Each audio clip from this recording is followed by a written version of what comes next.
What's going on YouTube? My name is Zach with Android Digest, and today I'm going to be reviewing a Samsung tablet, and that is the Samsung Galaxy Tab A8. And this Samsung tablet is very interesting because it comes in at $229. That is the retail price at least. I'm sure it will go on sale over time, and it's a very budget-friendly tablet. And when you look at the tablet landscape out there, the Tab S8 is about to release, the Tab S8 Plus, and the Tab S8 Ultra. A lot of us are excited for those devices, and I am too. I'm going to be covering them on my channel, so please stay tuned to my channel. But a lot of you don't have that type of money. And if we're honest, most of us don't have that type of money. A lot of people are putting those things on credit, they're buying things they can't afford, and some people out there have some smarts, and they want to buy things that they can actually afford, and they want to buy budget-friendly tablets. So I'm excited to cover this tablet for you today and let you know what I think about it and let you know if it is worth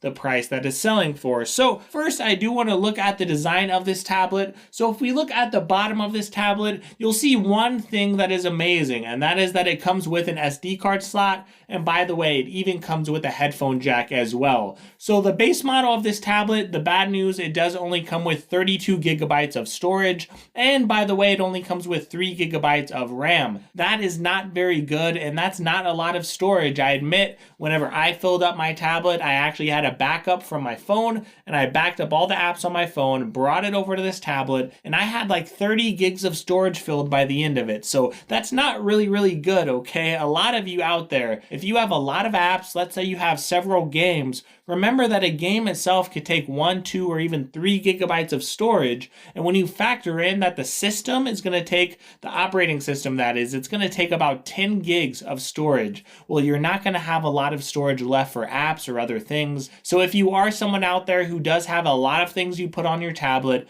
a lot of apps, you might want to upgrade your storage. Now, if you don't have a lot of apps, I wouldn't stress. 32 gigs is still a decent amount of storage. The good news is that SD card slot, though, that means you could put movies, you could put music on it. Whenever you go to something like Netflix or other apps out there, a lot of those apps will allow you to save some things to the SD card. So if you do look on the other sides of the tablet, you're going to see right here, 2 speakers on this side. You also have 2 speakers on this side with the headphone jack and your USB-C port. So there's a lot to like on this tablet, and even on the top of the tablet, you have your power button up and down on your volume. And this back right here is going to be made of a nice aluminum. So I really do like this design. And again, compared to that Tab A7, I said this in my first impressions video, it does feel a little more boxy, you could say. It's a little more squared rather than rounded as far as the design, but I really do like that. And you are going to see, of course, you're going to have these bezels here.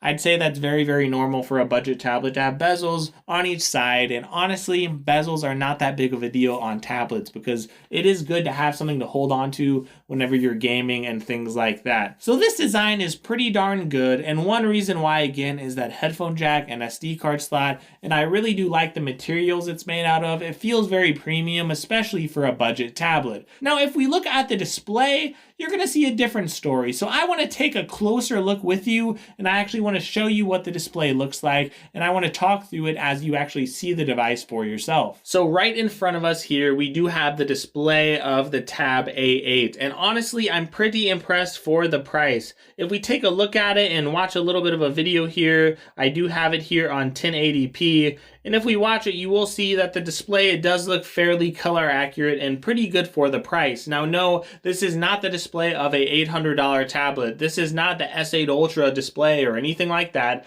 It's a 10.5-inch screen with a 1920 by 1200 resolution. Now, that resolution is slightly lower than last year's model, which was 2000 by 1200. And you might think, oh, that means the display must be worse. But in my testing, I'm actually liking this display a little more than I was on last year's Tab A7. I do feel like the colors are a little more accurate, and if you do compare this to other tablets on the market, you may look at something like the Lenovo Tab P11, for example. I do feel like this tablet itself, it does have a better screen than a lot of other tablets, and I'd say it's pretty equivalent to that Lenovo Tab P11. So overall, when I look at this display, I do think it's fairly good for the price and for what you're paying. Again, you just have to make sure to keep your expectations expectations in check. If you are expecting a 90 hertz or 120 hertz screen at this price, that is not what I would expect. That is not very typical of tablets, especially at this price range. But it does look good. It is actually full HD and then some, so I do think the resolution is good.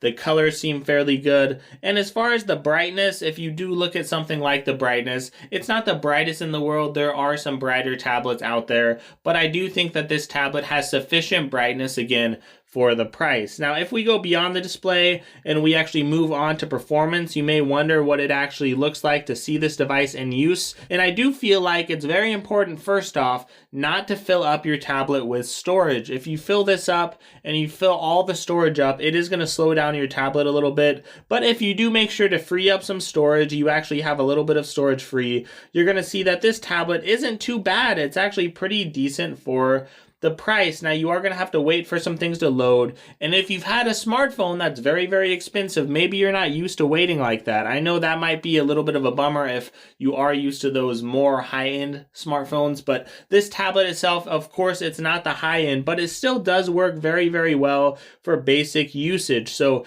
if I just scroll around, if I open up something like Best Buy, it opens up pretty quickly. It looks like it was in the history there. If I try to use gestures here, I can go back and forth and go to the Google News, and I can go right here and boom, I actually had this up here. This does come with Android 11, so that is one thing I did want to show you. So it's not Android 12, but Android 12 has been a little bit buggy in the past. A lot of issues with other devices. They had to pull their updates. So I'm okay with this releasing with Android 11, and I'm sure we'll get Android 12 a little bit down the line. But I would not expect the same updates if you keep in mind this and you're comparing it to something like the Tab S8 or even the S6 Lite. They do give a little bit more updates to those mid-range models, and they do give better updates to those compared to something like the A lineup. So you're not going to get quite as many updates, and I don't have a guarantee of how many updates you will get, but I would expect at least one, if not two, operating system updates.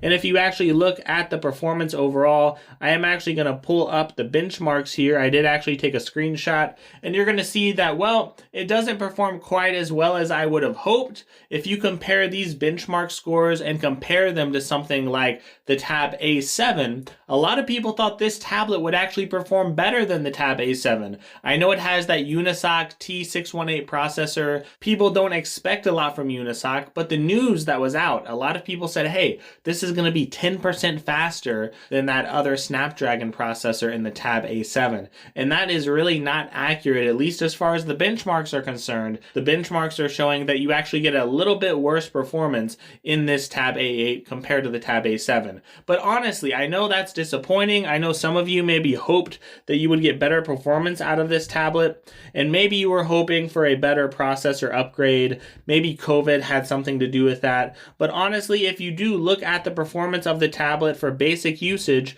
I do think that it doesn't really matter that they didn't upgrade the processor. I think the important thing is it does work well for basic usage, and that's again what this tablet is made for. It's not made to be that high-flying tablet where you could do anything and everything you want. It's meant to be something where you could go fluidly between your apps, and as long as you don't have too many apps open, you shouldn't have to worry about apps reloading. But this does only have 3 gigabytes of RAM in the base model, so please keep that in mind. This is not something that comes with like 4 gigabytes of RAM in that 32 gig model. But if you want that 4 gigabytes of RAM, you can upgrade. You can get the 64 gigabyte of storage model, and then you won't have to worry about storage filling up, which would be very good because this device can have things fill up if you aren't careful. So that is a few things that you really need to consider. You need to really consider the storage. You need to consider, are you okay with basic usage on a tablet? Is that what you're looking for? Just something to read something nice,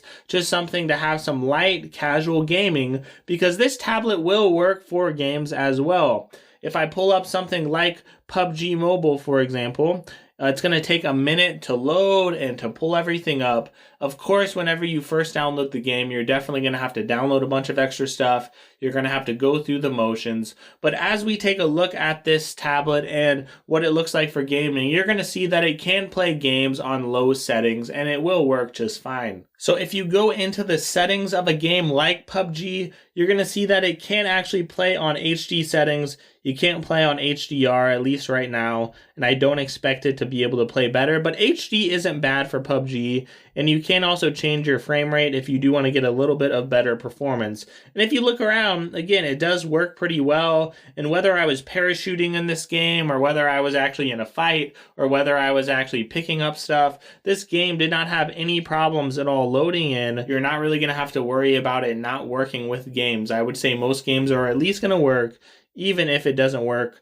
super well. So overall, when I look at the performance and when I look at the display of this tablet and even the software, I would say that you're going to get better software updates on this tablet compared to lower end Android tablets. A lot of tablets don't give any updates at all. And if you look at other tablets on the market, at least this tablet right here is going to do a decent job with performance. It's going to be very, very reliable. It's got a good build. It's got dual speakers on both sides. It does have a headphone jack and an SD card slot. Now, as far as extra features for this tablet, I do want to talk about the things like fast charging. This does have 15-watt fast charging. It's not super fast, but at least there is a little bit of fast charging on this. And if we look at the speakers, like I said, they are pretty loud overall. So this tablet, it does have some extra features, but realistically at this price point, don't expect much. So this does not have a fingerprint sensor. You do have to rely on facial recognition, and honestly, that just does not work very well.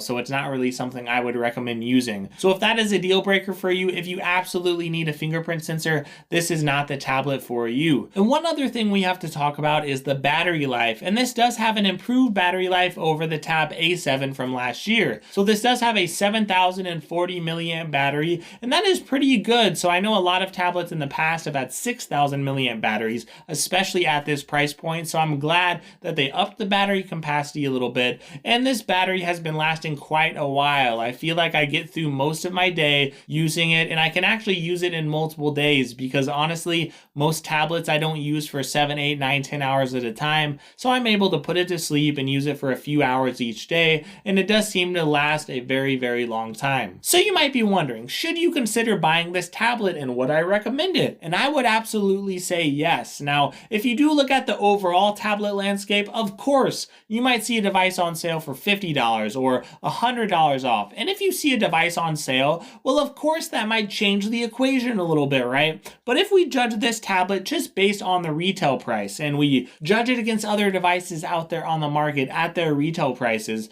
I think this tablet is priced fairly. I think it does a good job for the money. And of course, this tablet isn't for those of you who want the latest and greatest. It's not for those of you who want the Tab S8 or the Tab S8 Plus, right? This is a tablet that's for basic usage. So maybe you do some stuff on your phone, but you just want something a little bit bigger that's a little more readable. Maybe you want something that's going to be good for YouTube videos and just some basic browsing on a larger tablet. This will be a great tablet for that. It will also be good for some light gaming on low settings. It's also going to do very well for those type of things, but it's not going to be for those of you who want to do a ton of multitasking on your tablet. This does not have Samsung DeX. It's not going to be some laptop replacement for a lot of you. This is just going to be for those of you who want to do some basic stuff, right? And it's going to do a very good job at it. I think the screen is very good. I think the performance is okay. I think it's good enough for your average user who just, again, wants to do that basic stuff. And overall, I think it's a good, well-rounded tablet that doesn't have a ton of issues, at least in my week and a half that I've had with it. Now, one thing you need to keep in mind is that you might need more storage. The base model of this, again, comes with 32 gigabytes of storage, so I wouldn't recommend that to those of you who really just have a lot of stuff that you put on your tablet.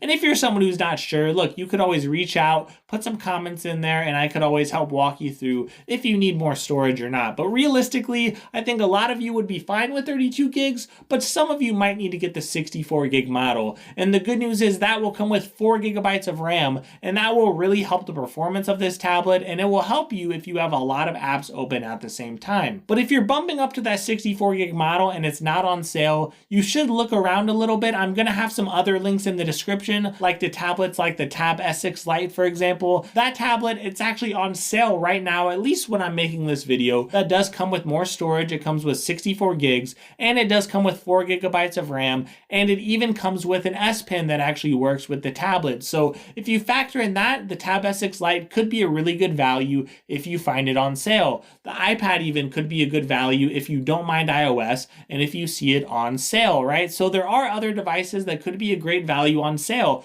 but this tablet is going to go on sale too, right? And honestly, at its retail price, again, if you judge it against all the tablets out there, I think it's very, very good. Again, I will have links in the description. And I just want to thank you for watching this video and for supporting my channel. I really do appreciate it. Please give me a like and give me a sub. That would really help out my channel a lot. And by the way, if you get any extra time, check out my Twitter at twitter.com/digestandroid. Leave some comments below, by the way. I'm very happy to help you if you have any questions. And by the way, you can also watch some extra videos if you get a little bit of extra time. So have a great day, and I really, really hope you enjoy your week.